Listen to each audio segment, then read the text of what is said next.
Hello everyone. देखिए, आज national income के कुछ क्वेश्चन डिस्कस करते हैं। ठीक है, देखिए, पहला क्वेश्चन है कि the market value of all final goods and services produce in an economy over a year is called. ठीक है, इसका आंसर क्या हो जाएगा? ठीक है, ग्रॉस डोमेस्टिक प्रोडक्ट। अब देखिए, जीडीपी होता क्या है, इसको समझिए। देखिए, एक पर्टिकुलर अकाउंटिंग पीरियड में, ठीक है, फाइनेंशियल ईयर में, पूरे इकोनॉमी में जितने भी गुड्स एंड सर्विसेज तैयार हो रहे हैं, ठीक है, फाइनल गुड्स एंड सर्विसेज, ठीक है, उसी की जो मॉनेटरी वैल्यू होती है, ठीक है, मार्केट वैल्यू जो होती है उसकी मॉनेटरी वैल्यू, ठीक है, उसी को कहते हैं जीडीपी। अब इसको एक एग्जांपल से समझिए। सपोज कीजिए कि पूरी इकोनॉमी में, ठीक है, केवल 10 मार्कर बन रहे हैं और कुछ नहीं बन रहा है। तो यही जो 10 मार्कर हैं, ठीक है, यही जीडीपी हो जाएगी। ठीक है, अब एक मार्कर की प्राइस कितनी है? 25 है। ठीक है, 250, ये तो गुड्स हो गया ना। अब इसकी मार्केट वैल्यू, मॉनेटरी वैल्यू कितनी हो जाएगी? एक मार्कर 25 का है, 250 रुपीज जो है, यही जीडीपी है, यही प्रोडक्शन हुआ है इकोनॉमी में। ठीक है, और अगर गुड्स में बात की जाए तो केवल 10 मार्कर बना है, यही जीडीपी है। ठीक, लेकिन केवल मार्कर तो बनेगा नहीं। सपोज कीजिए कि व्हाइट बोर्ड भी बन रहा है। ठीक है, अब सपोज कीजिए कि पूरे अकाउंटिंग ईयर में 10 व्हाइट बोर्ड बन रहा है। एक व्हाइट बोर्ड 200 रुपए का है, तो चलिए ठीक है, 2000 रुपए और इंक्लूड हो गया। ठीक है, और ये 250 का मार्कर हो गया। लेकिन आप कहेंगे नहीं, कार भी बनती है। ठीक है, टोटल मान लीजिए 10 कार बन रही है। ठीक है, एक कार मान लीजिए 1 लाख रुपए की है, 10 लाख रुपए ये हो गए। तो आप देख रहे हैं कितने गुड्स हैं, कितने सर्विसेज हैं। ठीक है, जितनी भी चीजें बन रही हैं, सबकी आप मॉनेटरी वैल्यू, सबका आप मॉनेटरी मेजरमेंट कर लीजिए। उसका जो सम अप है वही क्या है? जीडीपी है। ठीक है, अब एक चीज इसमें थोड़ा समझने वाला है कि ये फाइनल गुड्स क्या है। ठीक है, इसको एक एग्जांपल से समझिए। देखिए, सपोज कीजिए कि हमने जो है मार्केट से पेपर खरीदा। ठीक है, 1000 रुपीज का। ठीक है, और इसको जो है हमने इस पेपर को कॉपी में कन्वर्ट कर दिया।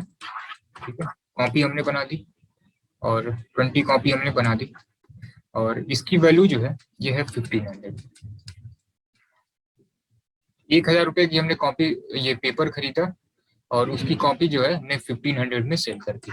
ठीक है, अब आप हमें ये बताइए कि जीडीपी में ये पेपर भी तो बना होगा। ठीक है, कॉपी जैसे पेपर बना उस तरीके से कॉपी बना। ठीक है, तो जीडीपी में हमने कहा ना कि जितने भी गुड्स बन रहे हैं उसका जो मॉनेटरी मेजरमेंट है उसको लिख दीजिए आप। तो ये बताइए जीडीपी में क्या होगा? जीडीपी उस फाइनेंशियल ईयर की 1000 होगी, ठीक है, कि 1500 होगा, कि 2500 होगा।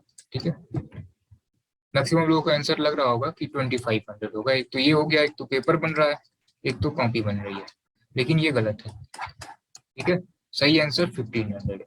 क्यों? क्योंकि देखिए, ये जो 1500 में जो कॉपी बन रही है, इसमें 1000 पेपर का इंक्लूड है। ठीक है, इसमें कॉपी केवल 500 की ही वैल्यू एडिशन हो रही है, 1000 का तो पेपर था इसमें। इसीलिए कहा गया है कि आपको केवल फाइनल गुड्स देखना है, अदरवाइज ये डबल काउंटिंग हो जाएगी। अगर आप 2500 कह रहे हैं, ठीक है, तो ये क्या होगा? डबल काउंटिंग हो जाएगा, क्योंकि पेपर की चीज जो है इसी कॉपी में आ जा रही है। ठीक है, तो फाइनल गुड्स और, तो ये क्या है? पेपर क्या है? ये इंटरमीडिएट गुड्स है। अब इसका थोड़ा डिटेल एक्सप्लेनेशन देखिए कि फाइनल गुड्स क्या होता है और इंटरमीडिएट गुड्स क्या होते हैं। ठीक है, देखिए, ये कैसे आप मालूम करेंगे कि क्या फाइनल गुड्स है और क्या इंटरमीडिएट गुड्स है? तो देखिए, ये डिसाइड होता है इंड यूजर से। ठीक है, अगर फर्दर एडिशन नहीं हो रहा है, ठीक है, फर्दर अगर उसमें वैल्यू एडिशन नहीं हो रहा है, या उसको कह सकते हैं कि फर्दर प्रोडक्शन अगर नहीं हो रहा है, तो फाइनल गुड्स है। ठीक है, और अगर उसमें कुछ फर्दर प्रोडक्शन हो रहा है, ठीक है, या उसमें कुछ वैल्यू ऐड हो रही है, तो इंटरमीडिएट गुड्स है। अब इसको एक एग्जांपल से समझिए कि सपोज कीजिए कि यही पेपर का ले लीजिए कि ये पेपर जो है ये आपने खरीद लिया। ठीक है, ये 4 शीट की पेपर आपने खरीद ली। ठीक है, और आप उसी पे अपना रफ वर्क कर रहे हैं। अब उस पेपर से आप कुछ और नहीं बना रहे हैं, तो ये पेपर फाइनल गुड्स हो जाएगा, ये जीडीपी में काउंट हो जाएगा। लेकिन यही पेपर जो है, ठीक है, कॉपी बनाने वाला शॉपकीपर, दुकानदार जो है, ये खरीद ले और इस पे वैल्यू एडिशन करके इसको कॉपी में अगर कन्वर्ट करता है, ठीक है। तो ये पेपर जो है ये इंटरमीडिएट गुड्स हो जाएगा। तो एक ही चीज फाइनल गुड्स भी हो सकती है और वही इंटरमीडिएट गुड्स भी हो सकता है। कैसे डिपेंड, कैसे मालूम चलेगा? इंडिविजुअल पे। पेपर अगर आपने यूज कर लिया, ठीक है, तो वैल्यू एडिशन तो आप कर नहीं रहे हैं, तो फाइनल गुड्स हो गया। लेकिन वही अगर उस शॉपकीपर ने यूज किया, फिर उससे कॉपी उसने बनाई, तो ये इंटरमीडिएट गुड्स हो गया। दूसरा एग्जाम्पल, ठीक है। इसी तरीके से सपोज कीजिए कि मिल्क हो गया, ठीक है। मिल्क आपने लिया, ठीक है, वैल्यू एडिशन तो हो नहीं रही है, आप उससे मिठाई उठाई तो बनाएंगे नहीं, और बनाएंगे तो खुद खाएंगे आप, ठीक है। तो ये फाइनल गुड्स हो गया। लेकिन जो दुकानदार है, बेकरी जो शॉप वाला है, वो क्या करेगा? इससे आइसक्रीम बनाएगा, ठीक है, मिठाई बनाएगा, पनीर बनाएगा, और ये फिर इसको सेल करेगा, ठीक है। तो जो जो भी वैल्यू बनाएगा, जो भी गुड्स बनाएगा, ठीक है, उसमें इसका प्राइस तो ऐड कर ही देगा।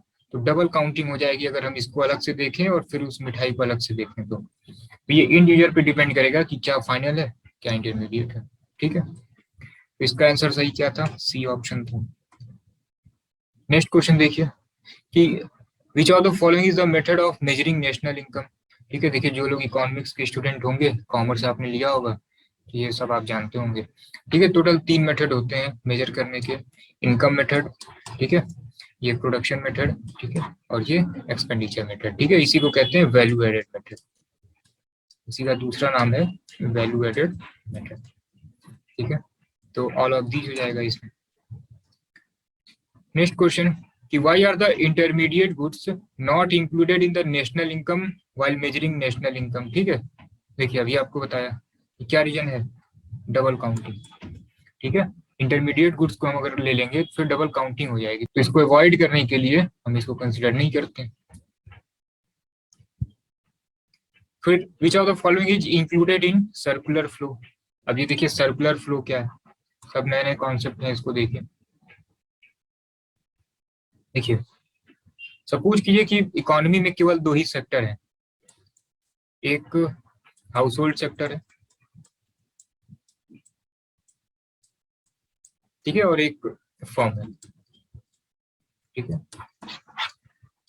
अभी अगर 3 सेक्टर की बात की जाए तो इसमें गवर्नमेंट भी आ जाएगी, 4 सेक्टर की बात की जाए तो मार्केट बाहर की भी इकोनॉमी आ जाएगी, ठीक है। तो सपोज कि केवल यही 2 सेक्टर हैं, ठीक है। अब आप हमें ये बताइए कि जो भी हाउस होल्ड हैं वो क्या करेंगे, यहाँ पे अपनी सर्विस देंगे, ठीक है। अब अगर ये सर्विस यहाँ पे हाउस होल्ड, क्योंकि फर्म है तो उसमें काम करने के लिए लोग चाहिए, और अगर हाउस होल्ड सेक्टर है तो उनको, ठीक है, गुड्स कंज्यूम करने के लिए चाहिए, तो कौन देगा? वो फर्म बना के देगी। तो हाउस होल्ड सेक्टर जो है यहाँ पे काम कर रहा है तो सर्विस दे रहा है, फर्म इनको क्या देगी? पेमेंट देगी, ठीक है, फैक्टर पेमेंट देगी। एक और वर्ड है फैक्टर और नॉन फैक्टर, इसको समझ लीजिए कि अगर आप अर्न करके पैसे पा रहे हैं तो फैक्टर इनकम है, ठीक है, कहीं एग्जाम में आ सकता है। और विदाउट अर्निंग मिल जाए, ठीक है, तो इसका क्या एग्जाम्पल हो सकता है?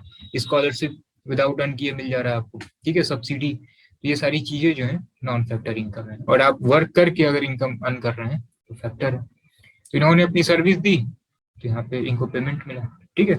अब यही पेमेंट जो है वो क्या करेंगे, यहाँ पे खर्च कर देंगे, ठीक है। तो फर्म इनको क्या करेगी? गुड्स एंड सर्विसेज देगी, ठीक है। तो देखिए ये जो सर्विस दे रहे हैं,